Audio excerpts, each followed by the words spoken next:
Joliba TV jabarani filɛbaw an ka foli ani tanuni an b'o ta ka di aw bɛɛ lajɛlen ma nin wagati in na aw minnu bɛ k'an filɛ ani aw minnu bɛ k'an lamɛn min y'an ka bɔlɔlɔw ani télévision sanfɛ ani radio yɛrɛ sanfɛla la limanaw an bɛ bɛɛ fo ka bɛɛ waleɲuman dɔn minnu ye nin waati in sugandi walasa ka se ka kunnafoni sɔrɔ limanaw an bɛ bɛɛ fo ka bɛɛ waleɲuman dɔn ka jira k'a fɔ kunnafoni gafew de lakali waati don min bɛ tali kɛ don o don ka tantɛnɛ fo ka se juma donyaw ma ni wagati mana se nɛgɛ kaɲɛ 9 mana tɛmɛ ni sanga 30 ye fo ka se a kaɲɛ 10 ma sanga 30 kɔnɔna la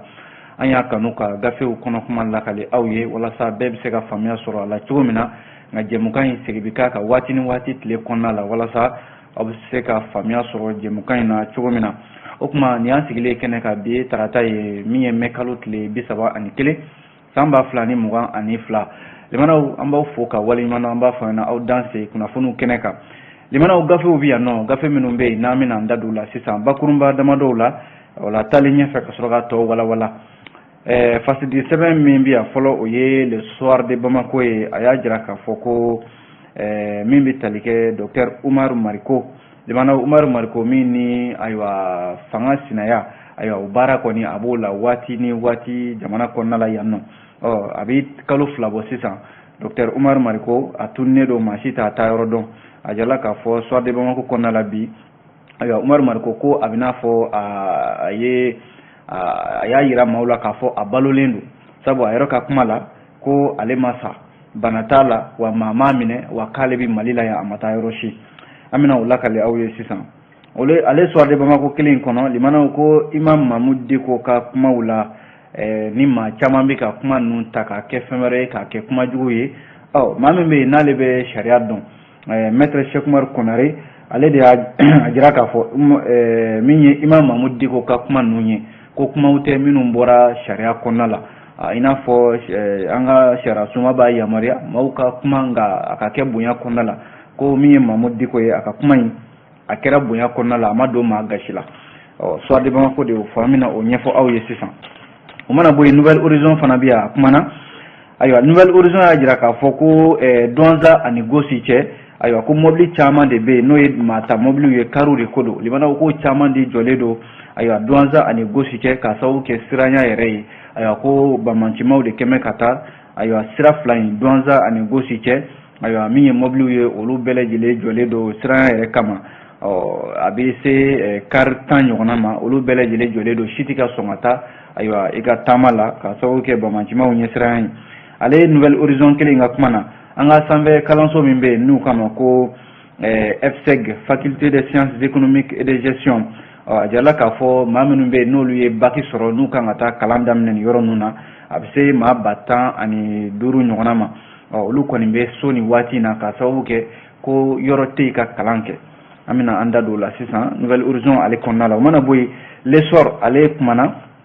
l'essor y'a jira k'a fɔ Mali jamana ɲɛmɔgɔw ye waati min na k'a fɔ ko France ka kunnafoni sira minnu bɛ yen n'o ye RFI ani France 24 ye ka olu ka yamaruya sɛbɛn min b'a jira k'u bɛ kunnafoni di Mali la yan ka o minɛ u la ko jɛkulu dɔ bɛ yen min bɛ UEMOA kɔnɔna la n'o ye plateforme des régulateurs de l'audiovisuel de l'UEMOA ani Guinée ayiwa o maa dɔw nana Mali la yan nɔ ko ni premier ministre ye ɲɔgɔn ye u nana ɲininkali de kɛ k'a lajɛ Mali ye France 24 ni RFI gɛn kun min na k'a dɔn kun jɔnjɔn jumɛn de don ninnu kɔni taara u wasalen sabu kunnafoni min b'a la u ye kunnafoni caman sɔrɔ o la premier ministre sababu la min ye recensement général de l'habitat n'u kama ko RGPH ni nin y'a ta k'o 5nan ye ayiwa l'essor kɔnɔna la bi a jiralen k'a fɔ ni politiki tɔnw sen ma don a la limanaw baara in bɛ sɔn ka gɛlɛya kosɛbɛ reporter ale fana bɛ yan a kumana reporter y'a jira k'a fɔ M5 RFP kɔnɔna la bi jamanaw ni gɛlɛya kɔni tɛ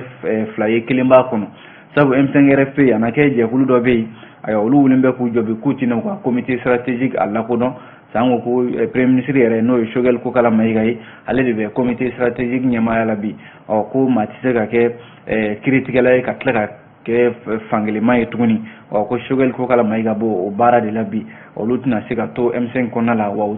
comité stratégique min bɛ yen bi olu kɔni t'a a lakodɔn reporter de y'o fɔ an bɛ sɔrɔ k'a kuncɛ ni min ye o ye l'indépendant ye l'indépendant ko min bɛ tali kɛ Cheikh Mohamed Chérif Kone ale ye kiiri tigilama ye wa min ye jɛkuluba ye n'o ye RFSIMA ye o ɲɛmaa don syndicat don an ka kiiritigilamaw cɛla ko a welelen don ayiwa min ye conseil supérieur de la magistrature n'o ye an ka kiiritigilamaw ka ɲɔgɔn ye ba min bɛ to ka kɛ a ɲɛmɔgɔya bɛ jamanakuntigi yɛrɛ bolo sini araba ayiwa ko Sheikh Mohamed Sherif Kone ale welelen don kɛnɛ kan sabu ko kuma minnu bɛ bɔ a da kɔsa in na kuma minnu bɛ yen n'a bɛ ɲɛsin jamana ma ayiwa ka se ka taa sigi joona k'a ɲininka kun jumɛn in na nin kuma ninnu bɛ bɔ a da a yɛrɛ ka jɔyɔrɔ kama limanaw kɛnɛyasoba min bɛ yen n'o bɛ Kayi mara la n'o ye hôpital Fuseni Daw ye ayiwa limanaw nin kɔni ye maloyala koba de ye sabu ko musolaka minnu bɛ yen ni u bɛ taa jiginniyɔrɔ la ni kɛnɛyasoba in kɔnɔ ko dayɔrɔ tɛ yen n'o ye liw ye musow de bɛ jiginni kɛ dugumana na dugukolo sanfɛ limanaw ko nin kɔni ye maloya koba de ye bi l'indépendant de ye nin kuma fɔ an bɛna an na o la ko walawala aw ye sisan nka yan'an ka se o ma an b'a daminɛ ni min ye o ye le soir de Bamako fasidi sɛbɛn in y'a jira k'a fɔ ko min ye docteur Umaru Mariko ayiwa yɔrɔ a bɛ kalo 2 bɔ sisan docteur Umaru Mariko tununnen don ka sababu kɛ jamana ɲɛmɔgɔ wulila nɔfɛ waati dɔ la k'a fɔ u b'a minɛ k'a ɲininka a dalakan na kuma min bɔra a da jɛrɛ min ni o kɛra ayiwa démocratie ko la an ka jamana kɔnɔ o kun laɲinina Adama PAJ de fɛ yɔrɔ hakilila jiginna min bɛ tali kɛ avril kalo tile 4 tɛmɛnen na a na kɛ jamana ɲɛmɔgɔ wulila ka taa docteur Umaru Mariko k'u bɛ taa a minɛ ayiwa k'a ɲininka ŋunuŋunukanw minnu ne olu bɛ jamana kɔnɔna la yan caman y'a jira k'a fɔ docteur Umaru Mariko dɔw yɛrɛ ko k'a tɛ balo la bilen dɔw yɛrɛ ko k'a tɛ Mali kɔnɔ yan maaw b'o kuma la waati min na ayiwa min Umaru Mariko ye parti sadi ɲɛma a bɔra ko a ye ɲɛfɔli dɔw kɛ kunnafonidi sira dɔw kan ni o ye Media Guinée ye Media Guinée ale de ye ni kunnafoni lase k'a fɔ ko Umaru Mariko ko ale ma sa bana t'a la wa maa yɛrɛ ma ale minɛ wa ko a bɛ Mali kɔnɔ yan a ma taa yɔrɔ si ko a b'a ka dugukolo sanfɛ ko maaw k'a dɔn k'a fɔ Mali dugukolo ka bon kosɛbɛ ale bɛ se ka kɛ Mali yɔrɔ la maa si t'a dɔn ale bɛ yɔrɔ min na limanaw ni ye jateminɛ kɛ a ka kuma la a ko kɛlɛ min b'ale bolo kɛlɛ in a tɛ jɔ dɛ kɛlɛ bɛ taa a ka sira fɛ docteur Umaru Mariko y'a jira k'a fɔ bi in na Mali kɔnɔna la yan nɔ ni kumana ayiwa i na kɛ maa ye maa min bɛ yen ko i na dankari kɛ fanga la k'ale b'o hukumu de kɔnɔna la docteur Umaru Mariko a kɔni sen tɛ ka ɲini ka ye fanga tigilamaw fɛ kabi avril kalo tile 4 tɛmɛnen san 2020 waati min na u taara a ka so k'u bɛ taa a ɲini limanaw maa kɔni kɔsa in na a yɛrɛ ka politiki tɔn a kɛra somɔgɔw ye o a kɛra politiki tɔn ye olu ye kunnafoni di k'a fɔ ayiwa olu kɔni tɛ Umaru Mariko yɔrɔ dɔn olu yɛrɛ welelen fasidi sɛbɛn soir de Bamako fɛ olu y'a jira k'a fɔ u tɛ se ka ni kunnafoni u tɛ se ka a tiɲɛtigiya sabu maa min ye ni kunnafoni di n'o ye Guinée Media ye olu tɛ se ka a sɛbɛntiya k'a fɔ ko Guinée Media ye kuma min fɔ nin ko tiɲɛ don nka k'a sɔrɔ dun olu yɛrɛ bɛ wulikajɔ sugu bɛɛ la kabi Umaru Mariko tununa avril kalo tile 4 tɛmɛnen olu ma kibaruya dɔn a la u n'ale yɛrɛ ma kuma limanaw ni somɔgɔw n'a ka politiki tɔn ye nin fɔ ni Guinée Media ye nin fɔ ayiwa ko Umaru Mariko ye ayiwa ko a bɛ n'a fɔ a ye yirali kɛ k'a fɔ a bɛ balo la a yɛrɛ ye kumana k'a fɔ a bɛ balo la bana t'a la ayiwa maa m'a minɛ wa a bɛ Mali kɔnɔna la yan nɔ yɔrɔ Umaru Mariko nin y'a siɲɛ 2nan ye sariya bɛ wuli a nɔfɛ fɔlɔ kɛra kumakan dɔ bɔra a da n'i ye jateminɛ kɛ ani Choguel Kokala Mayiga ni ɲɔgɔn cɛ kuma minnu bɛ yen ni nɛnijuguw bɔra a kɔnɔna la yɔrɔ Umaru Mariko a ko minɛna o la décembre kalo la san 2021 k'a bila kaso la a tilala ka bila ka bɔ kaso la o kɔfɛ tuguni a tilala ka wele a ye kuma minnu fɔ ka ɲɛsin an ka sɔrɔdasiw ma k'a fɔ ko fagali wale dɔw bɛ ka kɛ Mali kɔnɔna la yan ko k'a sɛgɛsɛgɛ ko wa ko sɔrɔdasiw nɔ caman bɛ a la kɛrɛnkɛrɛnnenya la min kɛra Murakaw fɛ yen nɔ limanaw Umaru Mariko b'o tali de la halisa a sen tɛ ka ye nka kunnafoni y'a jira k'a fɔ a bɛ balo la dɛ ko foyi t'a la a yɛrɛ ka kuma la kunnafoni filɛ nin ye limanaw soir de Bamako ale soir de Bamako kelen ka kuma la ko min ye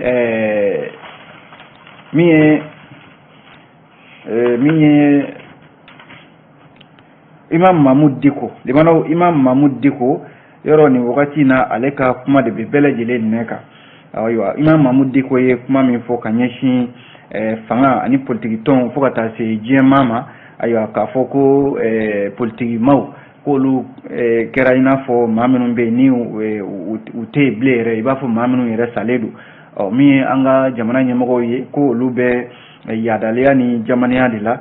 min bɛ tali kɛ diɲɛmaa communauté internationale ayiwa olu fana ta kɛn bɛ yaada ye ka Mali lajɛ gɛlɛya kɔnɔna la kuma min bɔra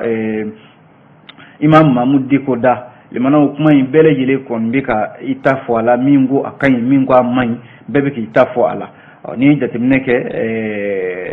M5 RP autorité morale no ye Imam Mahmoud Diko ye aywa nake maître Cheikh Mar Konare ale kuma in aya sege ka laje kuma in nan solla aywa abibe walma natebe mi maître Cheikh Mar Konare ale welele aywa Africable Television ka débat do keneka ay kanto o de la ka fo Imam Mahmoud Diko ko badlabu almami aywa ko akmana sharia konala yoro jamana konala sharia sumba ye be ya maria aywa mashi dakana ke barakono fen be ka kuma nga kuma ka ke bonya konala fo mi ko liberté d'expression ko Imam Mahmoud Diko kumana o de hukmu konala maître Cheikh Mar Konare ka fola ko Imam Mahmoud Diko almami mado mini ko makanga siranye sinaya fendo ko Mahmoud Diko maebi makanga siranye sabu mamembe na ale de farala M5 ka Ibrahim Boubacar Keita ka fanga dafri non nana bi ka kuma ka fo fanga tabulu mai aya ko franje la fanga mawu minum bi ka udeme una sirange bela jilena wuli ka jalaki be Imam Mahmoud Diko ka yoro bamanan kote kuni ayo family mami fafa ni ye to muble ibisira Imam Mahmoud Diko bo joro de labi ale de Ibrahim Boubacar Keita ka fanga bi na fora ka fo bi ka abika kuma franje la fanga ka bi ateka nyuma fo uka una sirange minum be ni ulube franje la fanga no fe ulube la jelebi ka Imam Mahmoud Diko ka kuma intakabla sira wore ka kuma sira mina o man nga mi maître Cheikh Mar Konare ale be sharia don la fasali bado no avocat ajira ka fo Imam Mahmoud Diko ka kuma mi bla minami kono o ka fo abe ka hakilla de di jamana kono mate ka fo abina kuma do kuma minne la seka dangarike mala walma ka fo kuma do mina abora sharia konala ko ale ba famu kata o tugoya dila kuna foni flene le mana o ayni mbo soir de Bamako kono o mana boy nouvelle horizon biya kuma na nouvelle horizon ya jira ka fo lakana baliya halsa limana akuma de before malikona la ya ateban ko minye boni ani duanza oni nyonche haja la ka fo maminu be no lube tamana ni srenga kuna funu ya jira ka fo sheria chama de ya jira ka fo ko abse mobilita ani duruma bele jele karuye minnu be mauta ka bo Bamako ya kata duanza walma minnu be mauta gawo kana Bamako nu be teme duanza fe ka be tile sababo sisan mobilu chama mbade jole do ni yoron nuna ni minnu joli te duanza ka makono nike no be ko kunda gawo ka e wa soro dowbe no olu jole do gawo olu be ka makono nike o be ko kunda duanza walma Bamako ya noka limana ajala ka fo ni waliya de be sena bitle sababo sisan ka sababu ke munye ko jatemine kera ka fo bamanci wali tigilama do be katiba de masina walima katiba serma ani ansarul o jekuluba saba ko olu kunafuni dira ka fo olu be mununu zalola aywa boni ale fanfelaw la kelen do sababu yere boni dugu yere ma te do ma te bo wa bamanci de be ka ni unyana waliya de lama ni yoro ko foli nuna ajalla ka fo siraba mimbe na bi bo Bamako kata boni kata gawo abiteme mopti fana fe limana ajalla ka fo siran akanga laje kosebe anga finiti la maufe ajalla ka fo kunungo ndene mekalo tle bisaba seria minumbe nolu ya ningira olu ya jira ka fo ko abse karta ani duruma ayo do jole do minumbe ka bo gawo kana doaza olu jole do e ko ma minumbe tamaina musolaka u chama mbala do erebe din fitinu mbubolo kalo woro walma atitemoka caman be olu be duanza marala iba soro do yere be bolo fen bane do kongo bula minogo bula yoro Mali ye jamana min be nambe hina nyona ko minun be ni tamakela do iba soro balo tu bolo fen be bane do nga sigila lamo bi ka hina ula ka balo du uma yanu ka sira soro ajala ka fo ni waliya de be sena wa hali ne ga juru sira minun bu bolo no telefonu ye unu somo sende ka nyon soro wala sai ka se ga telefoni yere ka kuran kala fika drome mo wal ma drome binandi yani imma ko kanyena bo limana ko ni waliya de be sena duanza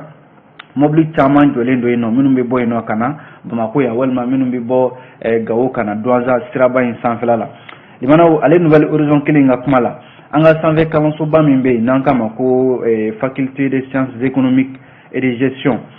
bakurumbala ukama ko FSEG limana ajala ka fo ka bi mekalu tile kononton temeni samba flan ani mugan abise tile mugan nyona ma ko ni waliya de be FSEG kona la bi maliola kodo limana ka fo kalande minumbe ni olu de ye baccalauréat sɔrɔ u kan ka taa sanfɛ kalanw daminɛ a bɛ se kalanden maa 115 ma ayiwa a bɛ fɔ minnu ma ko bachelier o bachelier minnu filɛ nin ye olu de ton bɛ so sigi la bi k'a sababu kɛ ko kalanyɔrɔ tɛ yen kalansoba min filɛ nin ye o bɛ taa kalan kɛ so minnu kɔnɔ n'o ye kilasiw ye ko kilasi tɛ yen ka kalan kɛ comité AM min bɛ FCI kɔnɔna la o ɲɛmɔgɔ n'o o ye min bɛ tali kɛ Lasine Traoré ale yɛrɛ ye ɲɛfɔli kɛ Nouvelle Horizon maaw ye a ko nin wagati in na u ye a laɲini kɛ rectorat fɛ n'o ye Université des sciences sociales et de gestion de Bamako USSGB o rectorat u ye laɲini kɛ u fɛ ko rectorat y'a f'u ɲɛna k'a fɔ ko soba 2 bɛ yen n'o ye amphi 2 ye min bɛ institut universitaire de gestion na ayiwa i b'a sɔrɔ maa 200 ni maa 50 bɛ don o kɔnɔna la ko yɔrɔ filanan fana o bɛ faculté de droit privé la maa 300 ni maa 15 o bɛ don o kɔnɔna la limanaw so dili o tɛ baasi ye ko nka k'a fɔ de kalandenw bɛ taa don nin so ninnu kɔnɔ i b'a sɔrɔ a so ninnu kɔnɔna la ko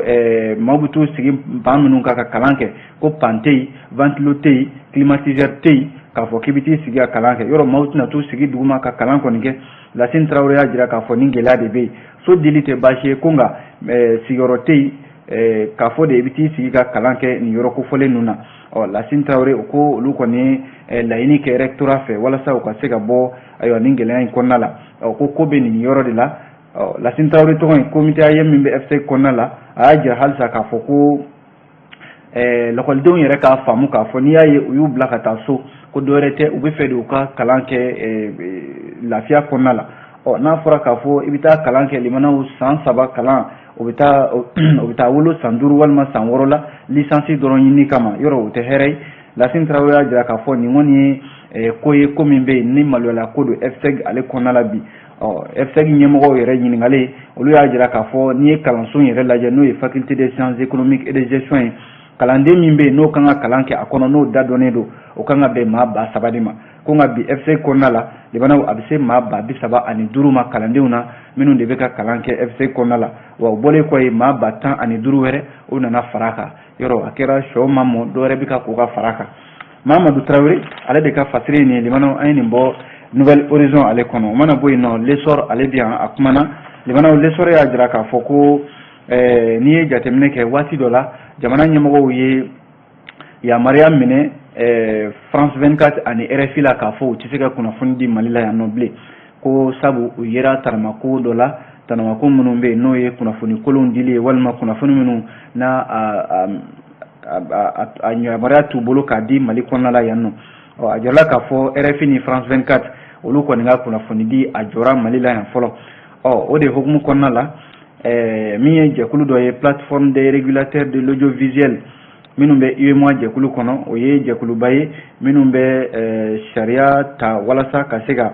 min bɛ tali kɛ téléso ni arajoso minnu bɛ yen n'o bɛ UEMOA kɔnɔna la ka se ka baara kɛ sariya kɔnɔna la ko o jɛkulu de nana Mali la yan nɔ min bɛ a ɲɛma o ye Babakar Diagne ale de bɛ jɛkulu ɲɛma k'u nana u ni Mali premier ministre Choguel Kokala Mayiga u ye ɲɔgɔn ye kunungo u bisimilala ko taama in a bɛ don hukumu min kɔnɔna la o de ye ka na Mali la yan ka na lajɛ ayiwa kun jumɛn na France 24 ani RFI u ka baara dansigi kɛra la Mali kɔnɔna la yan nɔ Babakar Diagne a n'a ka nɔfɛ jamaw u kɔni premier ministre ye kunnafoni caman di u ma Choguel Kokala Mayiga limanaw min ye hali haute autorité de la communication min bɛ Mali la o ɲɛmɔgɔ Fodje Touré ale fana ye ɲɛfɔli caman kɛ sabu yamaruya bɛ olu de bolo ka ayiwa yamaruya in minɛ France 24 la k'a fɔ u tɛ France 24 ni RFI la k'a fɔ u tɛ kunnafoni di Mali la ayiwa Fodje Touré ale yɛrɛ fɛn fɛn bɛ yen nɔ k'a fɔ ko ayiwa France 24 ni RFI tɛgɛ tar'o la Mali kɔnɔ la yan u y'a bɛɛ lajɛlen di nin ma kofɔlen ninnu ma k'a yira u la a filɛ nin France 24 ni RFI ye nin baara de kɛ a kunnafoni filɛ nin yalima nin ka kan wa nin ka kan Mali kɔnɔ la yan wa Babakar Diagne a n'a ka nɔfɛ jamaw olu kɔni kunnafoni y'u ɲɛna u nisɔndiyara kosɛbɛ u y'a ye k'a fɔ tiɲɛ yɛrɛ la n'i ye kunnafoni di baara ta k'a lajɛ sariya kɔnɔna la limanaw ko ayiwa France 24 ni RFI u kun man ka yamaruya fiyewu ka ni ɲɔgɔnna kunnafoniw di Mali kɔnɔna la yan u kɔni limanaw u wasalen taara u wasalen segira k'a fɔ kunnafoni min dira u ma u nakun kun tɛ k'a fɔ u bɛna Mali jamana ɲɛmɔgɔw k'u wele k'u sigi jɔn na dɛ walima k'a f'u ɲɛna a ye nin baara min kɛ nin man ɲɛ u nana de kana lajɛ France 24 ni RFI gɛnna kun min na ka se ka a ɲɛdɔn ko u kɔni ye ɲɛdɔnni kɛ u ye fɛn caman faamuya ko ni Ala sɔnna u na segin u na taa ɲɔgɔn ye ko nka don nataw la limanaw k'a tɛna mɛn dɛ Mali yɛrɛ ka dama tugu fiyewu France 24 ni RFI ye min ye Boubacar Diagne n'a ka cɛdenw k'u na wulikajɔ kɛ walasa o baara ɲɔgɔn ye u bɛ se ka sabati ayiwa RFI ni France 24 u bɛ se ka segin ka na ayiwa Mali la yan nɔ k'u ka baaraw daminɛ nka zena a na kɛ sariya kɔnɔna la limanaw min ye ale l'essor kelen ka kuma na halisa baara min bɛ to ka boloda jamana ɲɛmɔgɔw fɛ n'o de ye ka jamanadenw kelen-kelenna bɛɛ lajɛlen tɔgɔ ɲini k'a dɔn i sigiyɔrɔ i bɛ si hakɛ min na ani i bɛ sigiyɔrɔ min na ka se k'o dɔn ko min ma ko recensement général de la population et de l'habitat baara bɛ to ka boloda an ka jamana kɔnɔna la yan min ye institut national de la statistique ale de fɛ ko a bɛ ka baara in kɛ ani min ye fondation dialogue interparti et la démocratie CMDID n'o de bɛ k'o baara kɛ ɲɔgɔn fɛ a jala k'a fɔ u ye ɲɔgɔn ye dɔ boloda mɛ kalo tile 30 a n'a tile 31 Bamako yan nɔ walasa ka se ka faamuyali kɛ hakilila falen-falen hukumu kɔnɔna la ayiwa baara boloda min filɛ n'o de ye ka jamanaden bɛɛ lajɛlen tɔgɔ dɔn k'a sigiyɔrɔ dɔn ani maa hakɛ min bɛ jamana kɔnɔna la walasa ni baara bɛ kɛ jamana kɔnɔ a bɛ se ka nɔgɔya cogo min na l'essor y'a jira k'a fɔ baara in kɔni bɛ ka kɛ nin y'a tako 5nan ye n'o ye 5e recensement général de la population et de l'habitat ye ko nka limanaw baara in kɔni bɛ kɛ ko nka ni politiki tɔnw n'olu dama don ko in na ayiwa ko baara in a bɛ kɛ soli ka wuli nka u ma taama fɔlɔ dɛ o de la laɲini kɛlen don bi min ye UNFPA ani CMDID maaw walasa u ka se ka politiki tɔnw u ka se k'u wele nin kɛnɛ in kan o de la ɲɔgɔn ye min kɛra mɛ kalo tile 30 a n'a tile 31 ayiwa ko politiki tɔnw caman welelen don a ko kɛnɛ kan walasa u da ka se ka don a ko la n'o tɛ ko ni ko in kɛra k'a sɔrɔ ayiwa politiki tɔnw olu a baara kɛra o kɔ limanaw a tɛ se ka kɛ ko sabatilenba ye Abubakar Traoré an ye nin sɔrɔ a bolo l'essor ale kɔnɔna la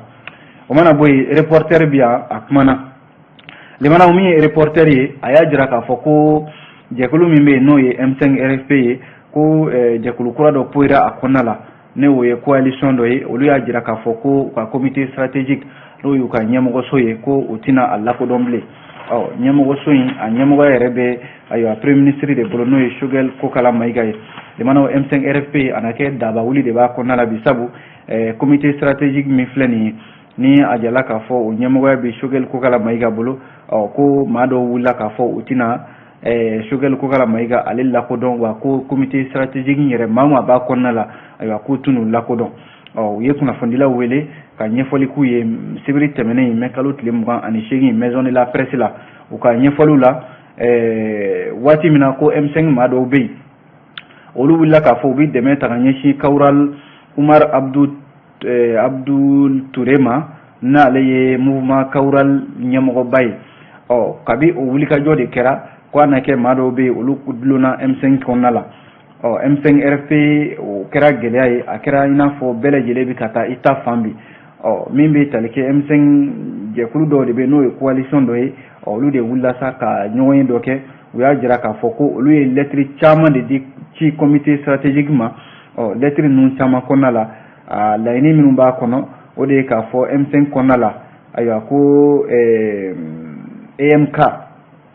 EMK n'o ye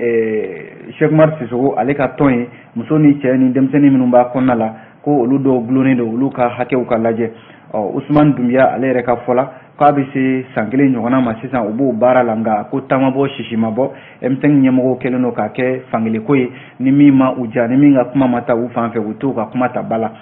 min ye Burema Afo Traoré ale fana ye CS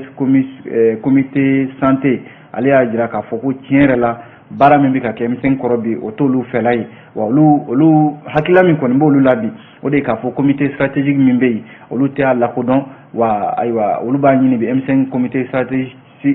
stratégique a ka ci maa kuraw u ka bila o nana wa maa min b'a ɲɛma bi n'o ye Choguel Kokala Mayiga ye ale ka bɔ a ɲɛmɔgɔya la sabu k'i tɛ se ka kɛ premier ministre ye ka tila ka nin jɛkulu k'a fa Gabriel Tienu limanaw ale de ni fasiri kɛ reporter ale kɔnɔna la o mana bɔ yen l'indépendant bi a kumana limanaw l'indépendant fɛla ye mun ye bi o ye k'a fɔ ko Cherif Kone Cheikh Mohamed Cherif Kone ale de ye jɛkulu ɲɛmɔgɔ ye ni u k'a ma ko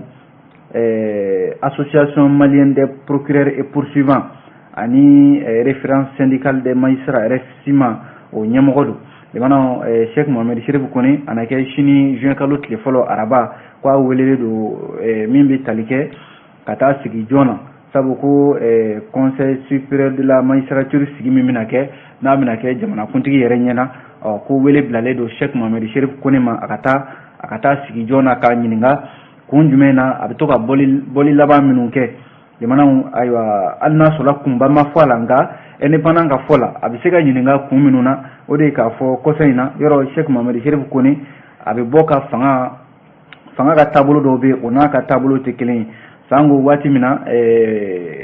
jamanakuntigi ka avion sango min n'a fɔra k'a fɔ ayiwa premier ministre kɔrɔ Sumelu Bube Mayiga minɛna o la ani ayiwa ministre min bɛ yen n'o bɛ sɔrɔko kunna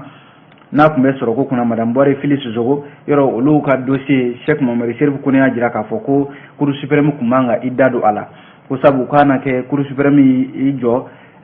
haute cour de la justice o de ka jɔyɔrɔ la ka sɔrɔ dun a ka baara tɛ kab'o kuma fɔra min ye Cheikh Mohamed Chérif Kone a n'a yɛrɛ baarakɛɲɔgɔn dɔw u ti ka ji kɛ ɲɔgɔn tɛgɛ bi hali cour suprême yɛrɛ a tun b'o avocat général la min ye jamanakuntigi ye ale ye décret bɔ k'a fɔ Cheikh Mohamed Chérif Kone ko a ka bɔ o jɔyɔrɔ in na limanaw ni n'a ɲɔgɔnna samasamaliw hali